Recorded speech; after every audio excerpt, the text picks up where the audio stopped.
अस्सलाम वालेकुम एवरीवन। सुबह सुबह पानी पीकर अपने दिन का आगाज़ किया और पानी का फुल गिलास पी के जो है फिर अपनी वॉक की, क्योंकि वॉक आज करनी है और सिर्फ 40-45 मिनट वॉक करनी है। बाहर बहुत हवा चल रही है, ठंड है, इसलिए अपने लाज़िमात पूरे किए और उसके बाद ये शूज़ पहने और वॉक पे निकल गए। वॉक पे निकलने के साथ जो है फिर अपनी वॉक, सिंपल वॉक की, सिंपल स्टेप्स की, कोई तेज़ी कोई चीज़ नहीं, सिंपल वॉक की और वॉक की और चीज़ों के बारे में सोचा। साल का एंड हो रहा है तो अपनी नेमतों के बारे में सोचा, जो अपनी नेमतें अल्लाह ने मुझे दी हुई हैं, रब ने दी हुई हैं, और उसके बारे में सोचा।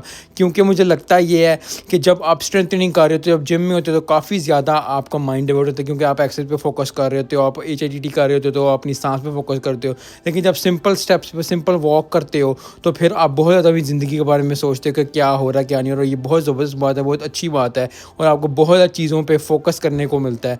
और ये चीज़ जो है आई थिंक वेरी इंपॉर्टेंट है हर किसी के लिए, ताकि वॉक शुरू करें और वॉक में सोचें कि क्या ज़िंदगी में कमी है और क्या चीज़ हो रही है और क्या चीज़ नहीं हो रही, जिससे बेहतरी की तरफ जाना शुरू करता है इंसान। और ये चीज़ जो है उसके बाद में मज़ा भी किया, क्योंकि मज़े के बगैर क्या लाइफ है। थोड़ा सा फ़न किया, एंड जो किया वो स्प्रिंट से किया, क्योंकि स्प्रिंट मैंने कहा इतनी आसानी से वॉक हो गई है तो थोड़ा स्प्रिंट मार के ज़रा अपना सांस ऊपर का ऊपर नीचे का नीचे कर लें। मिलते हैं